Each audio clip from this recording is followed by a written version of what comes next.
And I do think we'll have a few more people joining us in the next few minutes. That's fine.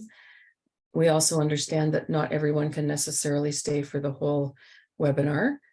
It is being recorded and will be made available within a couple of weeks, usually after the French translation has been also completed. And then at the end of the session, we'll provide you with the link where the resources are posted. Oh, and there's Stacy's always way ahead of me. She's popped into the chat that the recording will be posted by the 30th of June and provided the link. We have many years of pop-up PD webinars that are also posted at that link and sorted based on the year.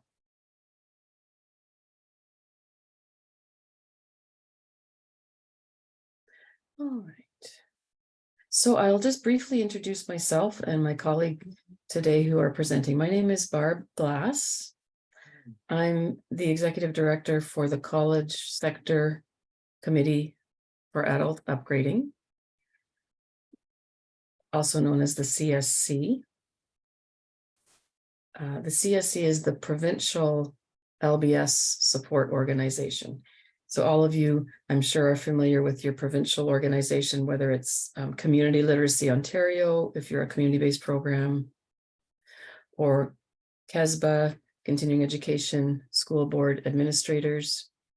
We also have our provincial stream support organizations, Ontario Native Literacy Coalition, COFA, Deaf Literacy Initiative. So myself and my co-presenter, Robin, both represent the provincial support organizations.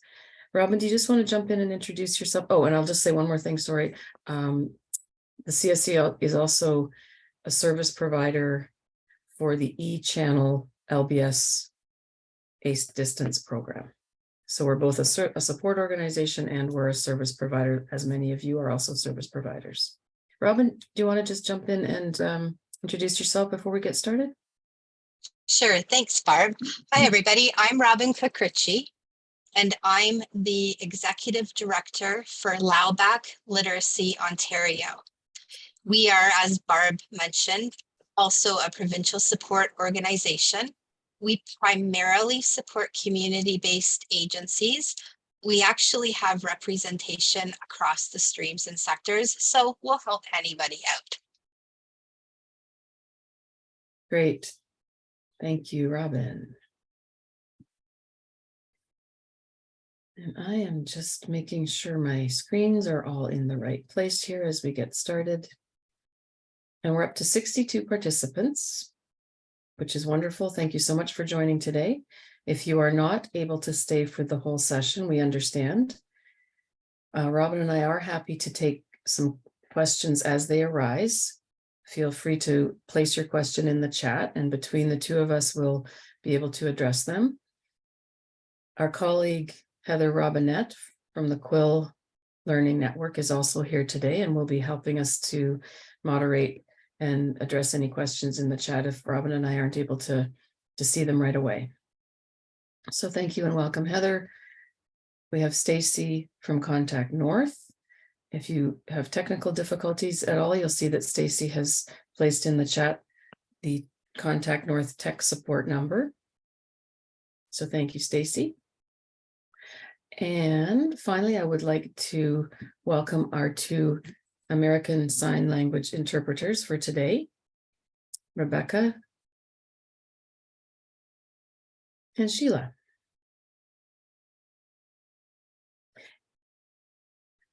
Well, I think we can just jump right in.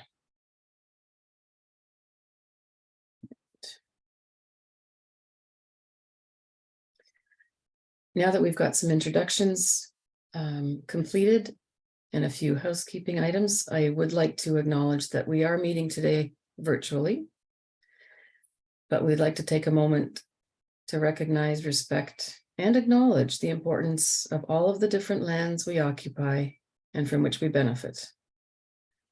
Today, let's reaffirm our commitment and responsibility to improve relationships between nations and our own understanding of local Indigenous peoples and their cultures. Let's also remind ourselves that wherever we are, we live on ancestral and unceded territory of our Inuit, Métis, and First Nations peoples.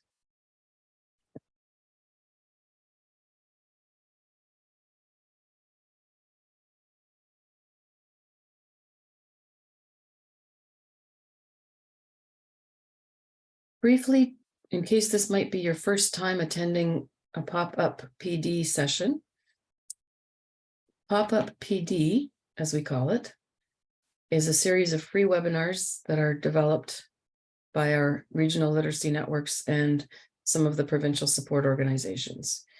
So collectively, we have a small committee, about 6 or 7 organizations who partner together each year to provide the pop-up PD sessions. As you can see in the 4th bullet in the list, all of the previous presentations, links, and transcripts are available. Even if you just Google pop-up PD resources, you will likely get right to that link. It generally comes up pretty quickly. And if you do have any ideas that you'd like to submit for future webinars, we always welcome those ideas. And if you do have a suggestion, feel free to send it to echannel@contactnorth.ca. And I believe our colleague Sarah Govero at Contact North usually, I believe, receives those as if I remember correctly. And then she passes them on as part of the group. Just double checking the chat here. Yep, thanks for confirming that, Sarah. Pardon me.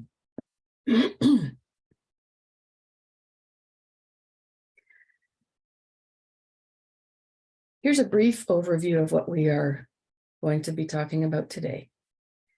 Robin and I recognized that in just a few months ago in February, which seems like a long time ago, but wasn't really, we did provide a pop-up PD webinar at the end of the last fiscal year in February.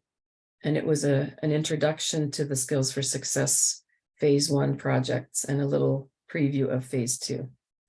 We did a little bit of essential skills and OLCF background in that session.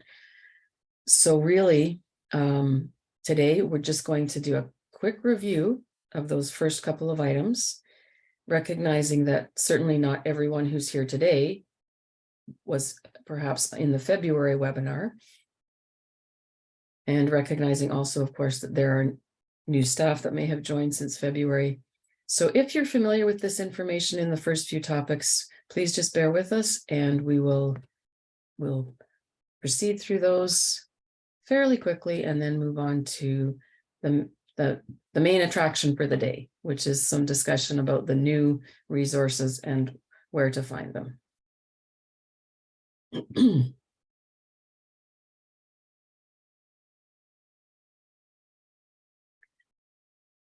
So very briefly, many of you will remember or be familiar with the original 9 essential skills that were developed by the federal government back in the late 1980s. And that was called the Essential Skills Framework. Originally, there were 9 essential skills. And reading, document use, writing, numeracy, oral communication, working with others, thinking, computer use, and continuous learning. So if you have been in the business of adult education for some time and or workplace related education, you will likely have run across those in some form.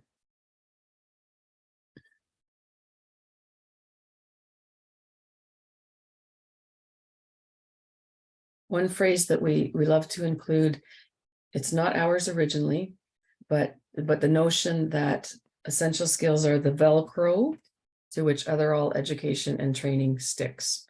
That was a quote from someone I worked with many years ago, and I just think it really aptly describes the place of essential skills in our educational continuum, and also similarly the skills for success. One could say the same thing about the skills for success.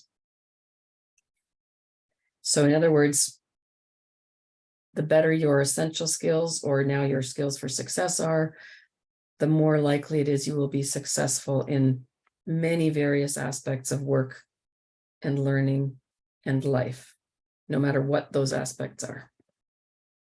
And you'll be better able to engage with various kinds of training and education if you have stronger essential skills.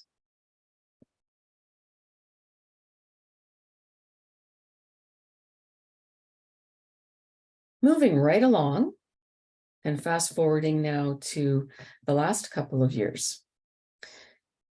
The federal government, I think wisely, decided that that original essential skills framework could use some updating. So much has changed in the workforce, in society, in technology. And so even though some of those original essential skills are still relevant and included in the new Skills for Success framework, there are other skill areas that have come into more prevalence, or skills for which there is a greater need now than perhaps there was in the late 80s.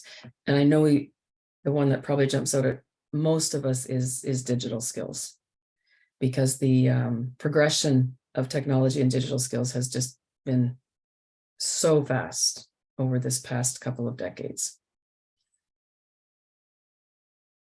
Okay, just checking the chat. I don't see any questions. So again, if you do have a question, we're happy to take questions along the way. And just pop your question into the chat and one of us will see it and we'll address it.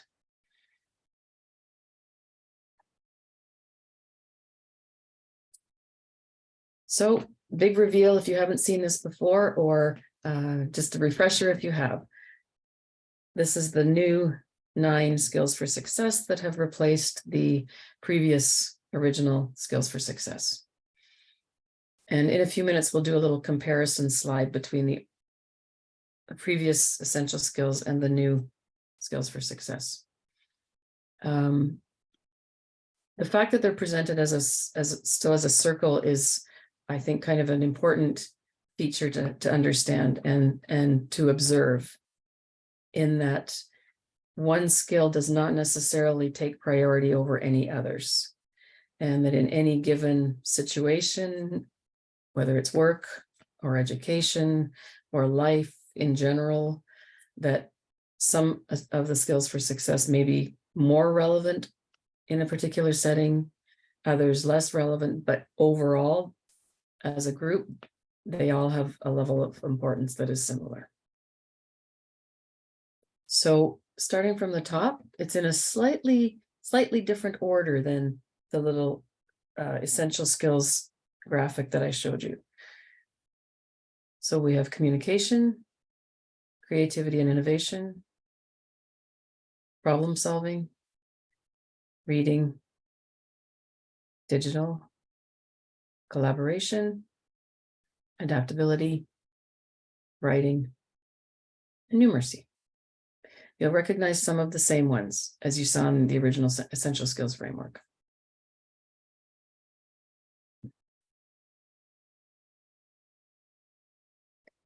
And again, very briefly, this is the federal government's new Skills for Success website.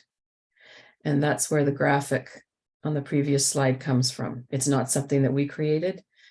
It is actually the graphic that is on the federal government Skills for Success website. In the February webinar, I think we delved a little deeper into the federal site. And I do believe that Community Literacy Ontario provided a webinar in March of 2023 that looked a little more deeply into this particular site. But for today, we just wanted you to know that the site exists, and it is on the Government of Canada main website. And if you Google Skills for Success, you will be able to land here.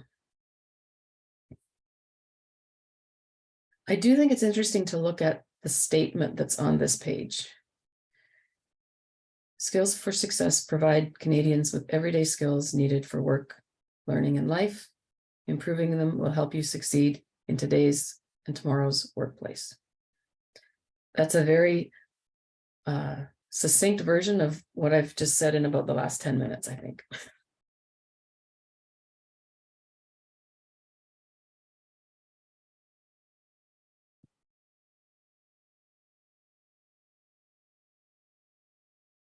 So as I mentioned a moment ago, this is just a nice comparator. Yes, it's in list form, not circle form, but a comparator of the original essential skills and the corresponding or the new essential, the skills for success. So reading, writing, numeracy all still exist with the same name.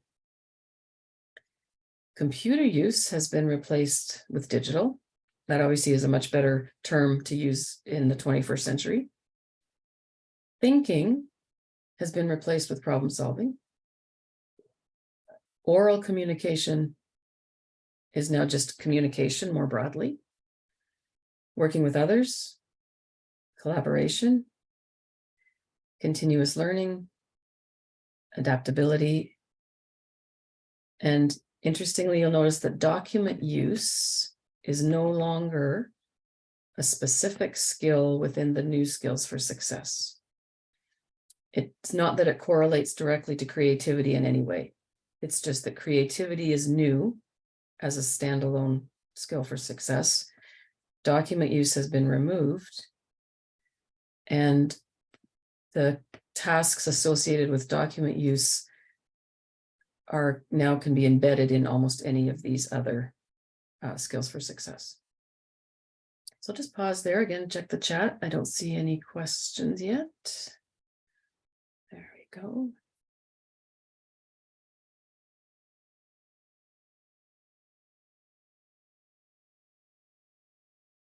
And last but not least, very briefly, just a quick reminder of how the skills for success can integrate with the OALCF, the Ontario Adult Literacy Curriculum Framework that we use here in Ontario and in our LBS programs. Well, we only use it in our LBS programs.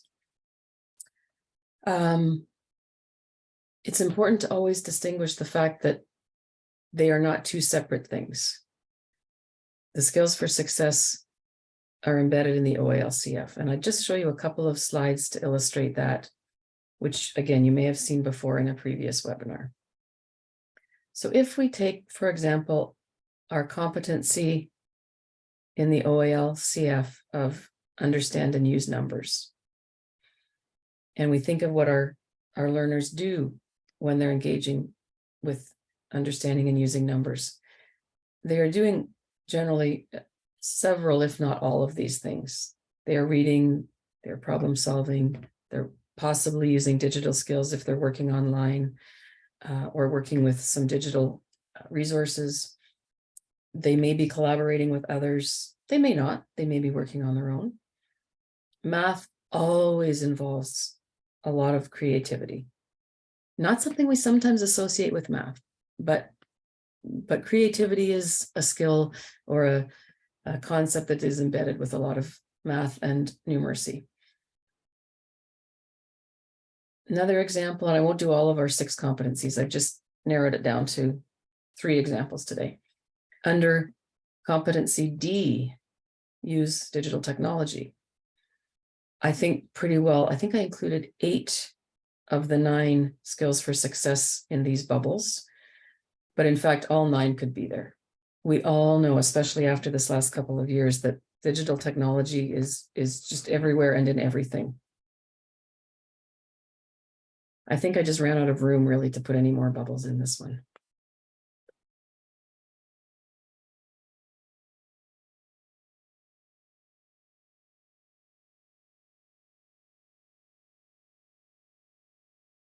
And then finally, just a quick example with engage with others, competency F. These are not the only skills for success, perhaps, that are involved in engaging with others, but they are some.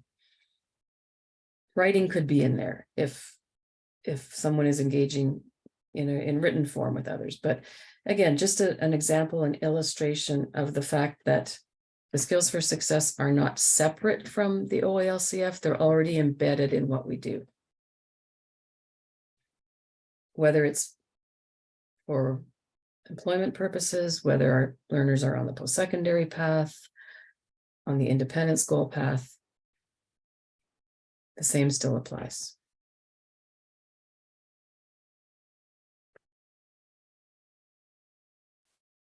I just have to say, I have my window open here and I can hear the birds twittering away on this really nice summer day, and it sounds lovely. As opposed to the last time we would have joined together in a pop-up PD in February when the window would not have been open.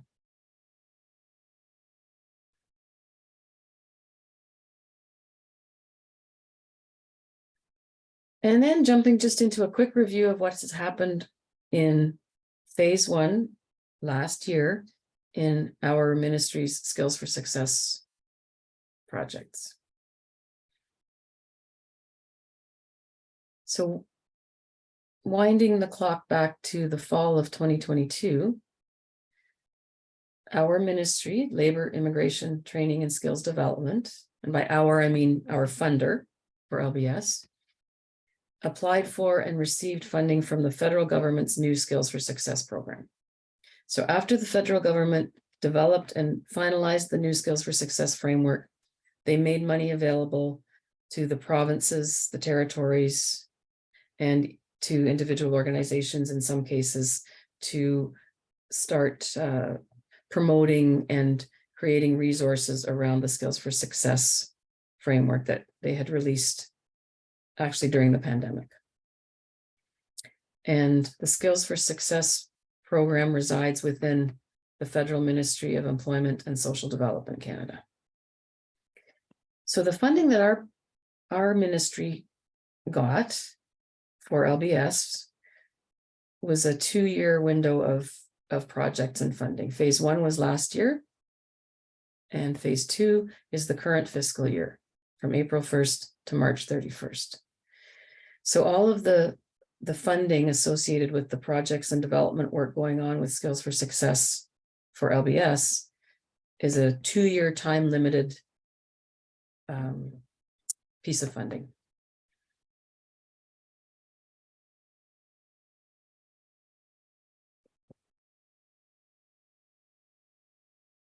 When the ministry applied for that funding, they did have to align it with, when our ministry applied, they did have to align it with some of the priorities of the federal government, some of which are very similar to our provincial government's priorities. So for example, these 5 themes were the ones that are targeted in the Skills for Success projects going on right now in LBS. Apprenticeship integration, Better Jobs Ontario integration. Better Jobs Ontario is the new name for the second career program. So if in your travels and work you've come across second career, it's now called Better Jobs Ontario, or BJO. And then the other themes you can see: expanding and enhancing digital, supporting underrepresented groups, and workplace delivery. So those were identified by the ministry and then translated into the project funding that they made available to LBS.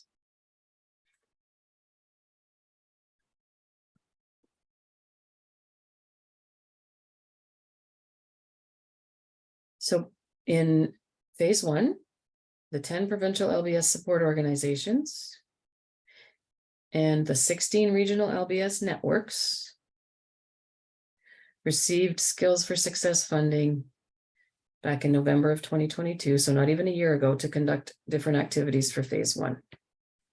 The ministry had hoped to roll that out much earlier in the last fiscal year, but as often happens, with sort of government contracts and so on, there were some delays, and so phase 1 didn't roll out until almost 2/3 of the way through the fiscal year, which did mean there was a lot of work to be done in a very short time.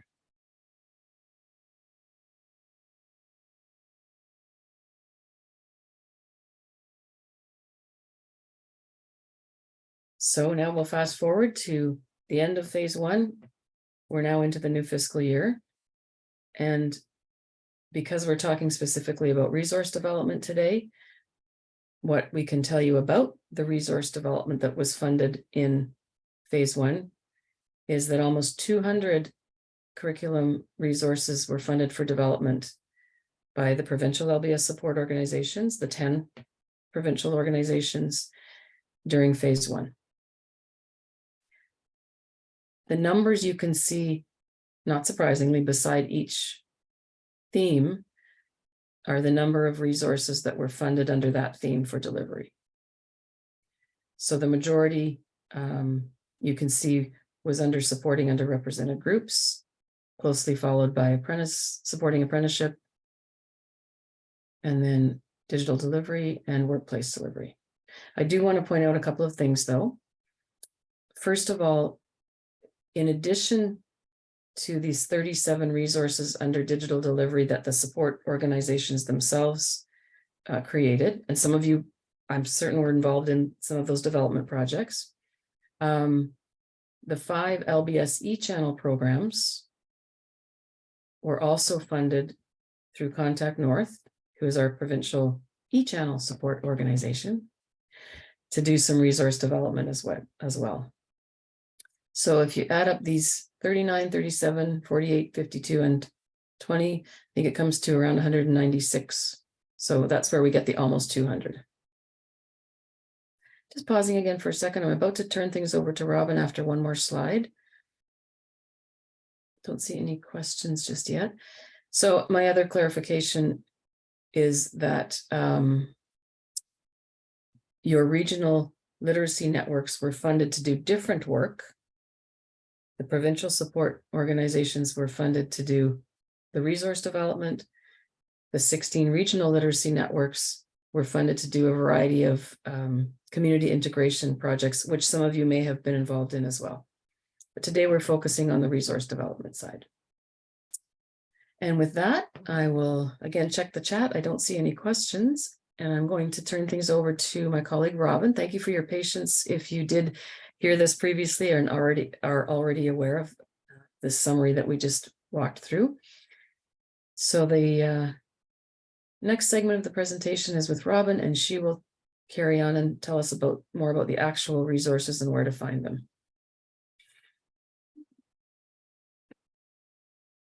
Thank you, Barb. So as Barb said, I'm going to walk you through a little bit more about the resources and where you can actually locate them. Many of the phase one curriculum resources have been posted already to an existing site called the Literacy Resources and Discussion Forum. I've just posted the link into the chat in case you aren't familiar with this site. So not all of the resources are there yet, but many of the resources are there. When you go to this site, that's what the previous slide is, what the landing page looks like. It's okay, Barb, go ahead, that's fine. I'll yell at you, change slide, if I'm ready. But you can go ahead. Anyways, this is what the landing page looks like. So I'll give you a little bit of an overview of this site. In terms of posting of all of the skills for success resources that have been developed in phase one, it's actually part of the work that Contact North is doing.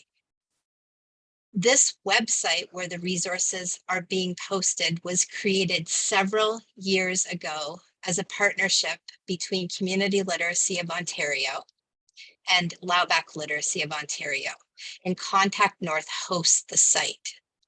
Because the site already existed, and the goal behind the site is to make it kind of a one-stop place where practitioners can go and find resources in general to support LBS program delivery, the ministry agreed that it would be useful to be able to post the Skills for Success resources there as well.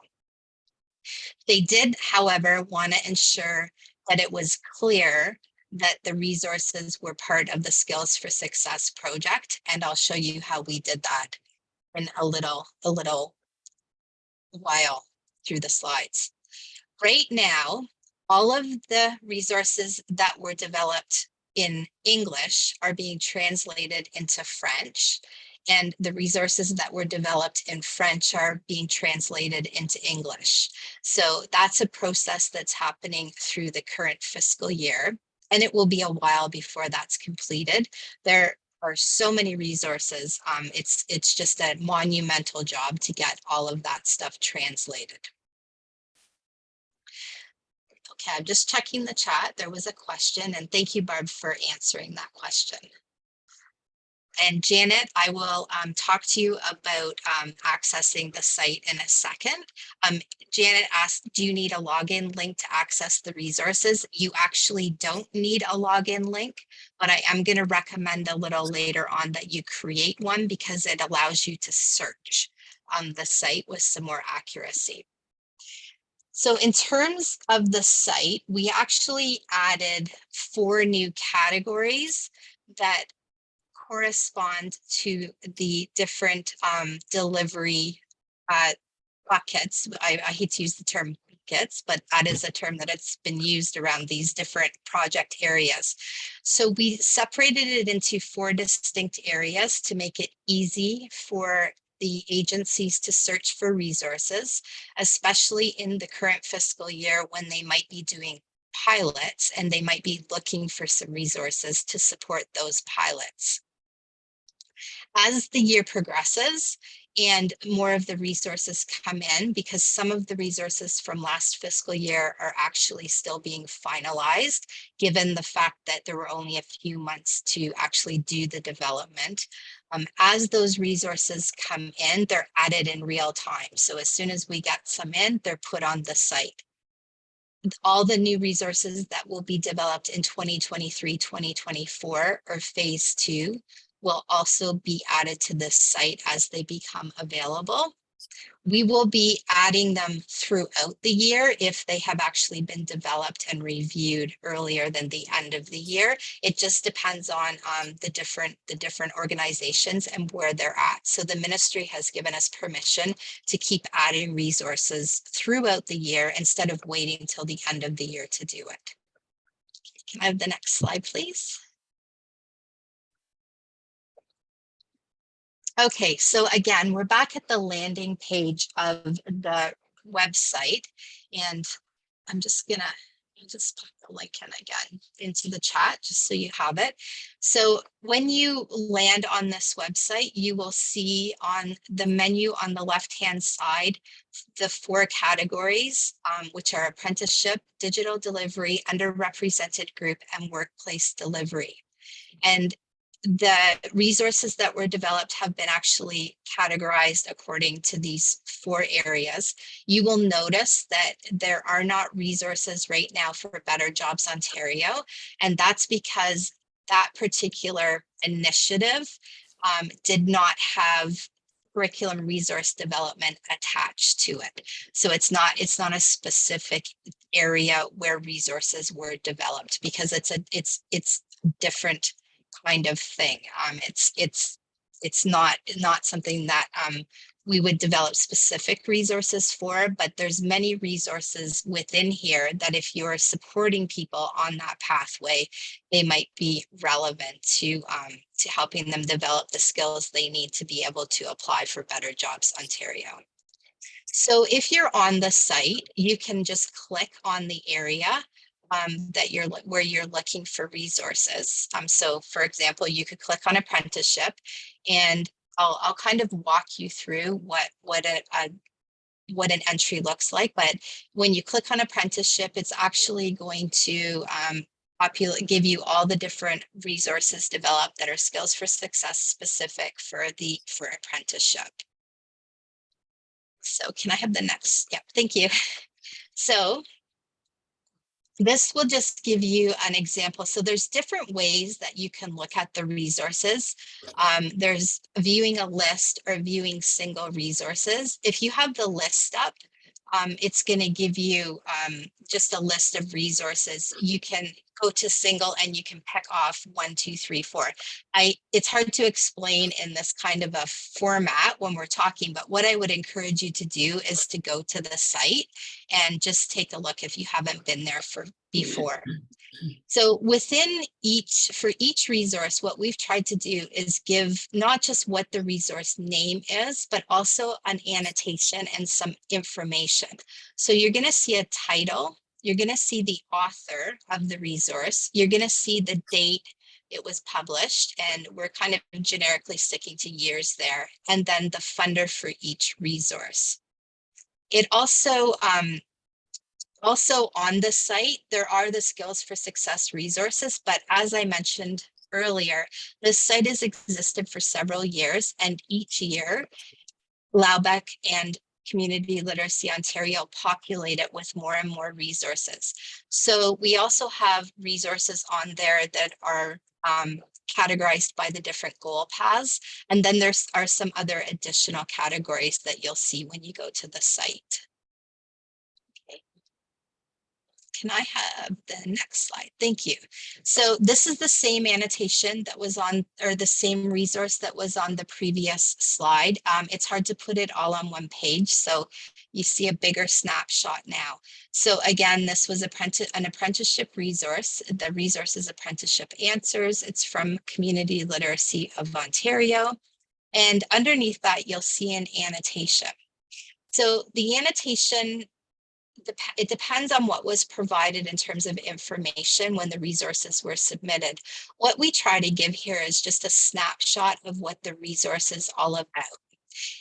If there's more than one link or file, sometimes that will be included in the annotation. You'll see here, this is a series of 6 resources, and what the intention is to help a learner prepare to become an apprentice. And it's a set of booklets that the learner can work through, and each booklet is actually a fillable PDF. So we've tried to give a bit of information about the resource in the annotation. Each annotation is going to look a little bit different depending on what type of resource it is and what information we have about that resource. Okay, so when you scroll down even a little further, there's some more information for each resource that's been put in. So if there's a URL that links to the site where the resource is posted, we've tried to put that in there. What we've tried to do though also is include the files themselves on the site. And we've done that because URLs change over time. People move things, their website moves, links get broken. So where possible, we've actually uploaded the hard resources. If there's more than one resource being uploaded, it's uploaded as a zip file. So if you were to click on this, it would actually download a zip file with all 6 of those workbooks in it. If you're up in the annotation, you can click on each individual one. And again, every annotation looks a bit different depending on the information that's available, the resource itself, and what type of resource it is. At the very bottom, you'll notice that there's a section called Skills for Success.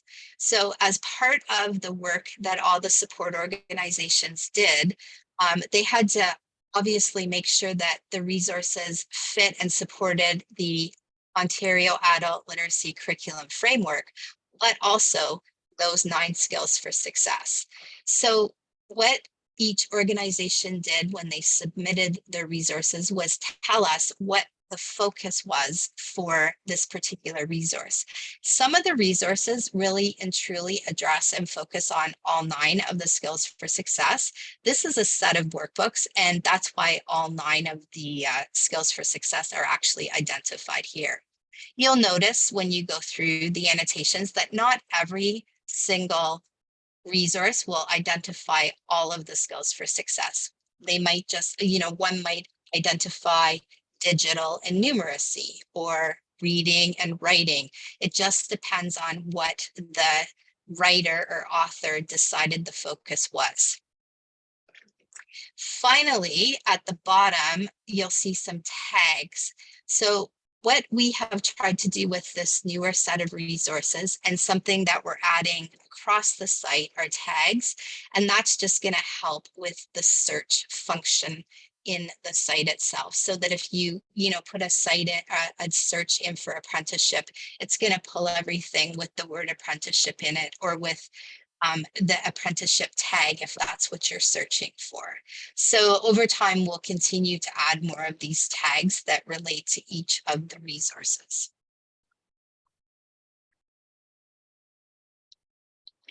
Okay, so here's a different example of another resource. This one's in the underrepresented groups area.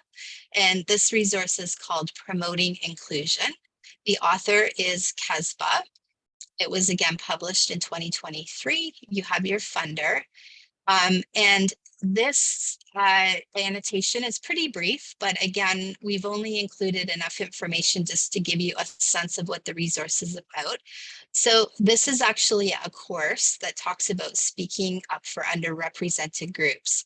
And it includes a self-assessment, steps to self-advocacy, and ways to approach. So really the annotation tells you what it's about. The URL is here as well. And like I said, where possible, we have included the URL. So it takes you directly to the author's site where they've posted it. But we've also included the file here so that you can just download it directly. So again, we've just tried to give you different ways to access it and ensure going forward, if a link gets broken, you can still access something until we have an opportunity to get that link. Okay, so there was a question, is this a worksheet? So I'll just kind of give you a broad, every resource is different, and I'll talk a little bit about that. It just depends on what was developed.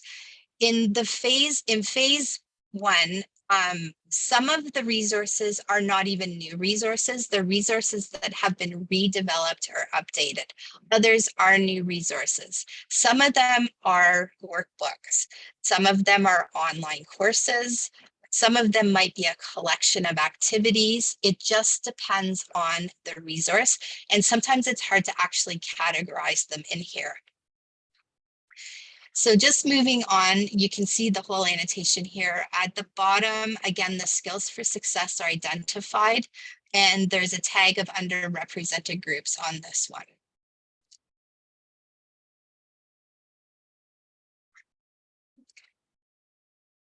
Okay, can I get the next slide, please? So a few other features on this particular site that I just wanted to point out to people. There is a bit of an explainer video on the front, and the explainer video gives you a little bit more information about how to search when you're in the site. I could do a whole webinar on it, but there are different ways that you can search for resources, and that kind of will walk you through that process. Also, at the top of the site in the upper right-hand corner, there is a global search field. The trick with the global search field is that you have to be logged in for that to be operational. So you can access this site without setting up an account. It's an open site. Anybody can access it and look at it. And we've always had it that way. And it was also one of the stipulations in terms of where we posted the skills for success. However, if you want to be able to use the global search feature, which is going to search across the entire site, you do need to set up an account. So when you initially go to the site, there's a landing page and you can set up an account for free. It's quite easy. The process is outlined on the landing page. And when you go to the site, if you log in, then you can use that global search feature. Okay, I'm just checking. So there's some conversation in here about underrepresented groups. And just there's some questions in the chat around a definition of underrepresented groups. And I'm not going to go through the chat with everybody, but just take a look in there because there's a lively discussion going on about that. Okay. And I'm just finding my place here. I can go to the next slide, please, that would be great. Sorry, I was typing in the chat. No worries. We're always multitasking. So if you have any questions about the site, you can always ask us. Hopefully it's fairly easy to navigate. It just made more sense instead of setting up yet another place for people to go to try to keep it on one website where people could go and look for not only Skills for Success resources, but any resources in general. Another thing that I didn't mention on the landing page, there's also, if you scroll down on the landing page of the site, there's also a calendar. And what we've been trying to do is feed all the professional development opportunities that are taking place across the province into that calendar. So whenever we become aware of them, we try to add them to that calendar because there's lots of great things going on, but not everybody doesn't always hear about them across the province. Okay, so when the resources were developed, the support organizations discussed trying to keep things consistent with a cover page template.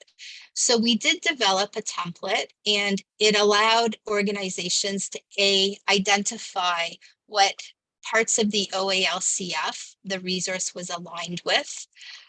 Not everybody used the cover page, but most people provided that information. So in some cases, the cover page will be integrated into the resource, but it wasn't a requirement.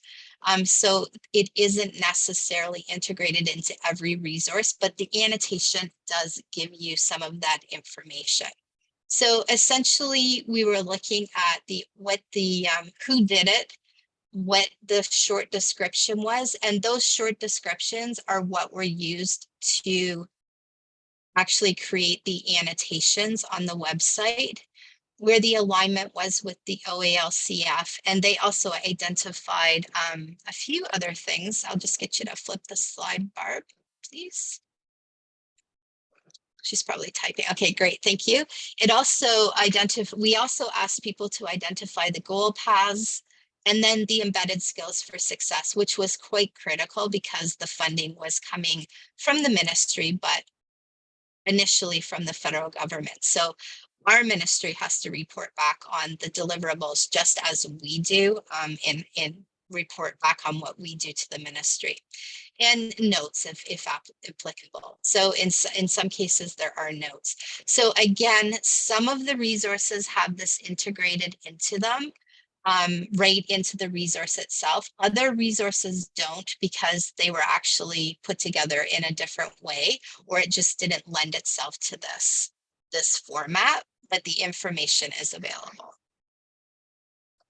Okay, thank you. So in terms of the e-channel resource development, there are 5 LBS e-channel programs. They're fully online programs across supporting and serving the province. And those programs also developed 39 resources in 2022-2023 under the expanding and enhancing digital delivery theme. The resources they developed were developed for use primarily within the e-channel programs. So each provider has their own way that they deliver their online programming, typically on a learning management system.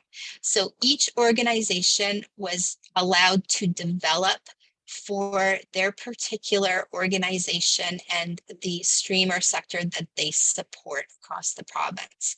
So however, what we are going to do in terms of the resources developed by each channel is provide an annotation on the website for those as well. So you will still have to go directly to that organization if you have learners that you're going to refer through blended programming or just refer in general to an e-channel provider. But we will put the annotations for all the new courses that were developed through eChannel onto the website as well. eChannel also as a catalog that they put out 2 times a year. So those resources or those new courses, when they're offered, will also be available through the more traditional methods. But I just wanted you to be aware that you will see the annotations for those, but it will be clear that they're for e-channel courses. So you won't be accessing the courses directly from the website.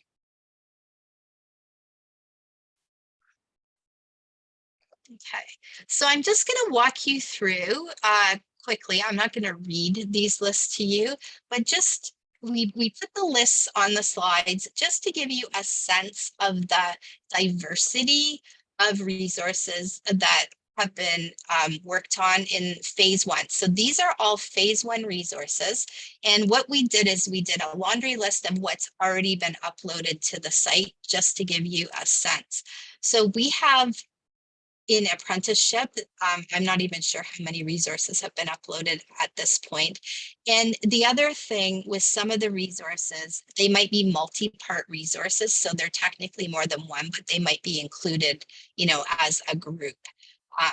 So there is everything in apprenticeship from there's a lot of resources that were developed around supporting people who are interested in apprenticeship so that they can learn more about apprenticeship and start along a pathway. There's also resources that just support that were actually developed more for practitioners so that you can have a better understanding of how to integrate apprenticeship supports within your LBS program and some tools to give you a little bit more information about that. So apprenticeship is huge. I can't remember off the top of my head how many apprenticeships there are, but it's a huge area. We can't do everything, but this project with all of the different support orgs developing curriculum resources really gave us an opportunity to try to touch on and develop resources in a lot of different areas. So, anything from personal support worker to automotive service technician, just to name a few. And then again, a lot of the resources developed are more general. So they're not about a specific apprenticeship, more about, apprenticeships in general and how, introducing that to learners.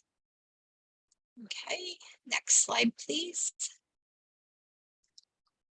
Digital resources. So digital was, again, a big development area. And just like every area, there was a very wide variety of resources that were developed. These are the ones that have been uploaded so far. There are more coming. And they range from, activity booklets to workbooks. In some cases, they're online website-based resources. There's some e-learning modules. So there's all sorts of different areas that were touched on.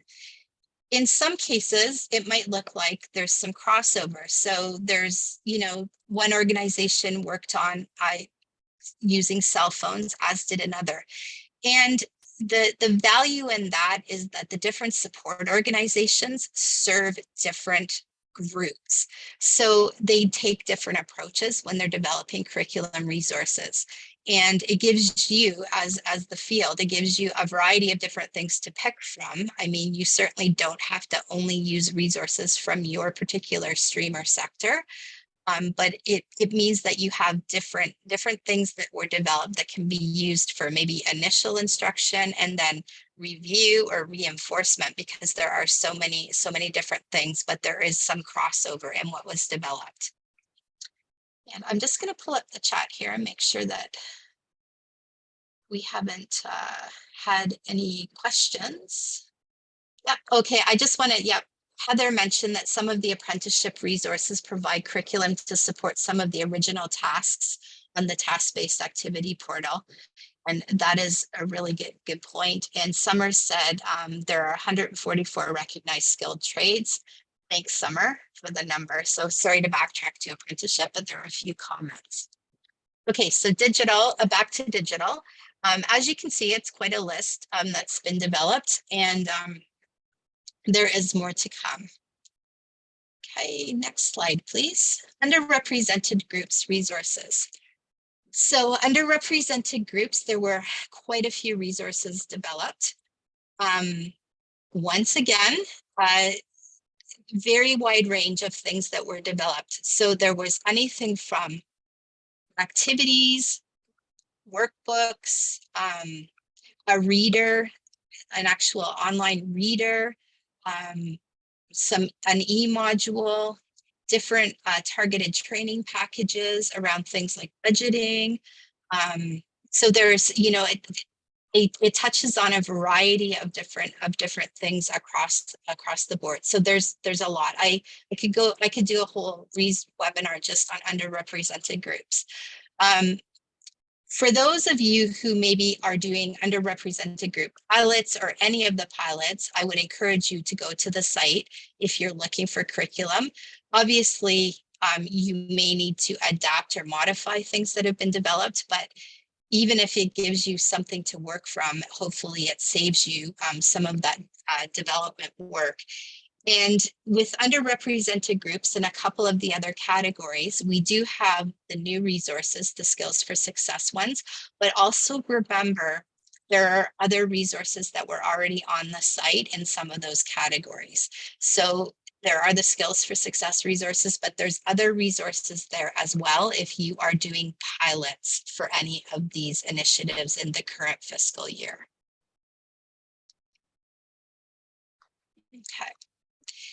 And last but not least are the workplace literacy resources that have been loaded up to the site up to now. So there's a few different targeted training packages. There's some actual practitioner resources around doing organizational needs assessments and marketing workplace literacy, which might be of interest if you're doing a pilot this year related to workplace literacy. And then again, e-learning module, other resource packages. So there's not as many in workplace as some of the other initiatives. And I just want to say that in phase 2, the organizations were actually given, basically told how many resources in each category they wanted them to deliver. So they had, or to develop, they had kind of a number, I think, that they were targeting. So they were spread out across the different organizations based on the ministry's perspective of what made the most sense. Okay, are there any questions before I leave this section just about the resources in general and or the site where they're going to be housed going forward?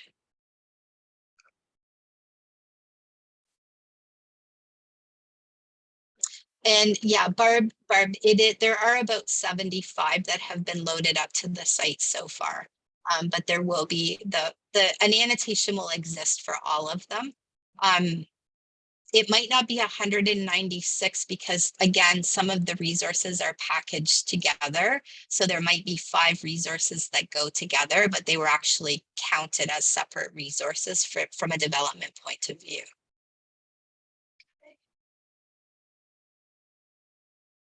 Okay. So if there aren't any questions or comments about this, I'm going to turn this back over to my colleague Barb, and she's going to talk a little bit about phase 2 and what's happening in phase 2. Great.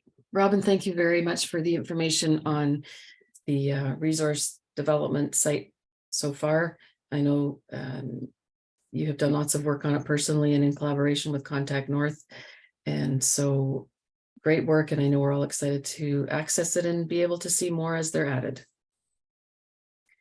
So we'll conclude for the last few minutes today with just a few slides to update, because I better change the slide, to update everyone and provide a little bit of a reminder about what this year's work in 2023-2024 fiscal year is all about. And you may be involved in some of this work at your LBS site, And if so, that's wonderful. And also, perhaps this will give you a little more context for what others are also involved in. So phase 2 funding was made available. As I said, this is a 2-year funding envelope from the federal government to the provincial government for 2 years worth of projects. So once again, in phase 2, similar, exactly the same as phase 1, the 10 provincial LBS support organizations were able to apply for more resource development funding. The 16 regional LBS networks were able to again apply for funding to continue with the integration project work that they had started under some of the project themes in phase 1. What was new in phase 2 was that any LBS service provider who was interested was able to apply for a service delivery pilot related to the Skills for Success funding and some of the themes. You might be aware that the funding applications were actually submitted through the LBS business planning process for 2023-24. We have to submit business plans usually in January of each year for the upcoming fiscal year starting on April 1st. So in this year's business plan application for both support organizations and service delivery sites and regional networks, we were able to apply through our business plans. Then, subsequent to that, the ministry announced back in early April or mid-April, I can't remember the exact date, that there was still more funding available for the phase 2 service delivery pilots if organizations that had perhaps not decided to apply in the original application through the business plans earlier that in the year, but were now interested in applying to do a service delivery pilot, that they reopened up the funding to do that. So in phase 2, in terms of what the provincial support organizations were doing, again, we were invited to apply for resource development funding under 3 categories this year: supporting apprenticeship and apprentices, supporting underrepresented groups, and workplace. And I think it's pretty safe to say that at least 9, if not 10 of the provincial support organizations did reapply for additional resource development money. Maybe not under all of the 3 themes. They might have wanted to focus on 1 or 2 themes. But all that is to say that there's more resources being developed as we speak and through the rest of this year that will eventually be added to the resource site that Robin just gave us a tour of. One change from last year that, sorry, not a change, but similar to last year, the e-channel providers are developing additional digital delivery resources to use within the e-channel programs.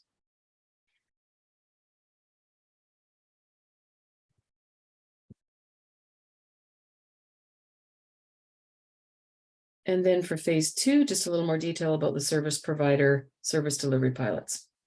So as I mentioned, any LBS service provider who wished to do so could apply to do a service delivery pilot under 3 of the 5 project themes. So either Better Jobs Ontario integration, remembering that Better Jobs Ontario used to be second career, under supporting underrepresented groups, or in the workplace delivery theme. So there are approximately, and I'll use that word intentionally, approximately 120 service delivery pilots that were funded through the business planning process. And that is across all of the delivery sectors: community-based, school board, and college, and across all of the cultural streams: Anglophone, Francophone, Deaf, and Indigenous. So there's quite a variety of them. Maybe not surprisingly, what we have learned so far is that the largest proportion or number of those 120 or so service delivery pilots are in the supporting underrepresented groups theme.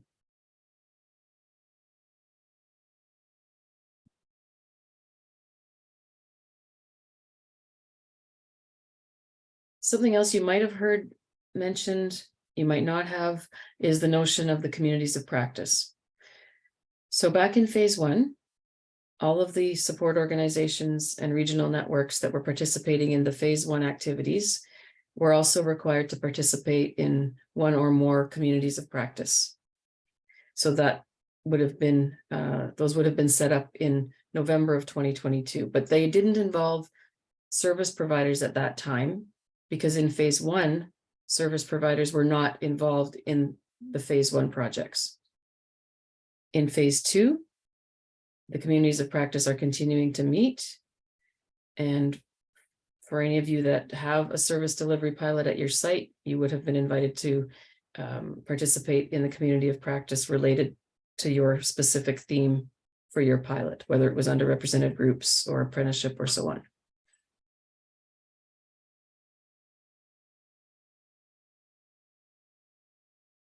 So there are lots of definitions of a community of practice. We just chose to put this one in our February presentation and decided it was good to revisit it here.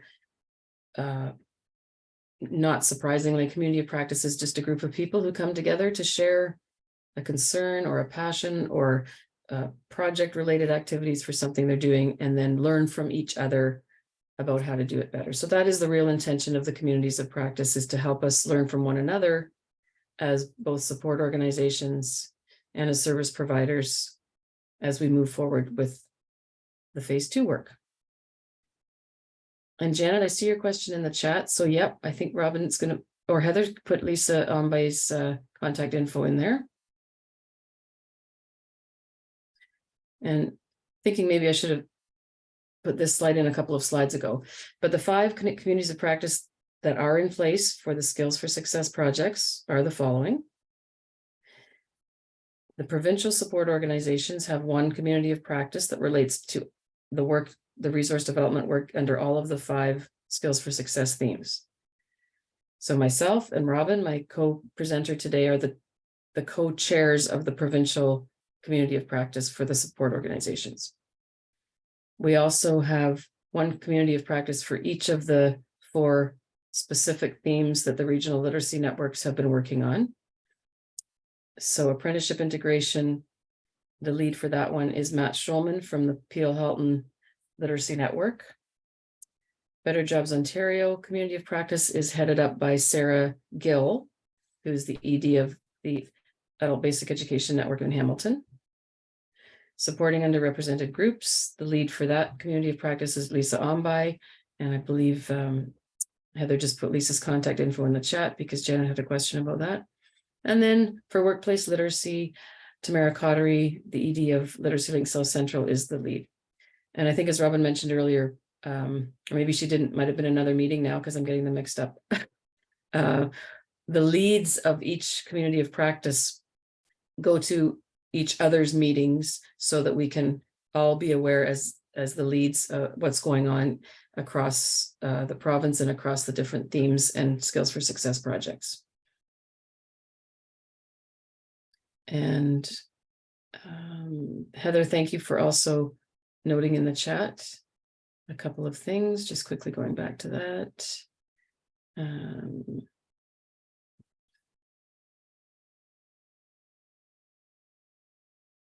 Okay, and I see Robin's put some other information in there too. Okay, great. So just as we wrap up, this is the landing page for the Skills for Success community of practice, which currently exists and which Robin has also been doing the lion's share of the work on in terms of setting it up and adding resources to it. So I believe she just put the link in the chat. Yep. So if you would like to have a look at that website, it's public. It contains a lot of great information about what's going on in the communities of practice in terms of agendas, meeting notes, some resources as they gradually get added in. There's also some, as you can see on left-hand menu at the bottom. Any of the ministry memos or Q&As that have come out are posted on that site. So you're welcome to have a look at it if you are interested in doing that.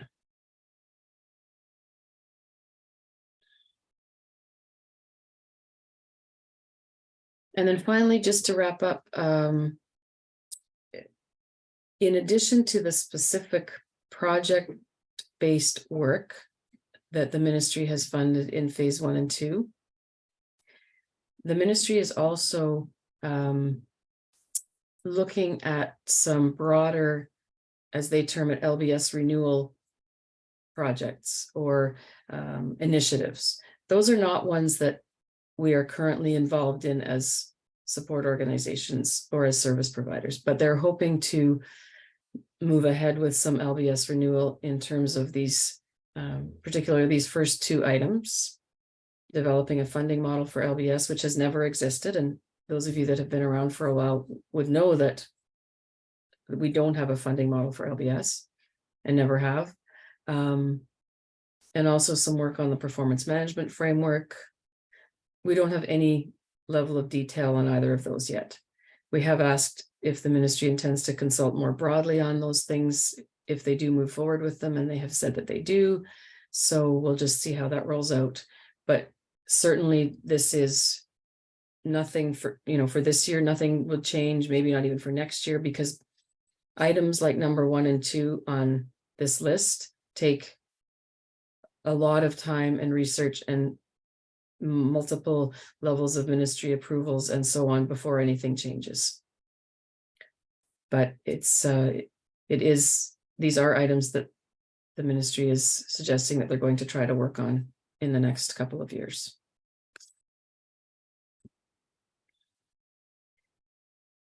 Okay, just again checking the chat. Looks like there's some contact information in there. That's great. Thank you, Heather, for popping that in there, and Robin. So that brings us to the end of today's session. In terms of just a quick overview, we did talk a little bit at the beginning for the first 20 minutes or so, some background information about the original essential skills, skills for success, the linkages between our own OALCF and the skills for success. We talked a bit about what happened in phase 1, spent some time on the resource website and highlighting some of the new resources, and then a little wrap up around phase 2. I'm chuckling, counting up the number of acronyms that are just in that list, never mind in our whole world of LBS and academic upgrading. So we thank you so much for coming today. We will stay on for a few more minutes if there are any questions. Again, the resources are posted, and this one will be posted at the end of the month. Heather, thanks for putting the evaluation link back in the chat. We'd really appreciate it if you would take a couple of minutes to complete the short evaluation. It is very short. And once again, thank you to our interpreters, Rebecca and Sheila. Really appreciated having you with us today, and for Stacy's tech support in behind, and Heather and Sarah helping to moderate. So wishing you a great rest of the day. Any parting comments, Robin? No, just thank you everybody for taking the time today to come and learn about skills for success and the new resources. And just a reminder that we will be offering this webinar again. If there's somebody who missed it, or if you're always welcome to come back, but we will be offering it again at, I believe, the end of August.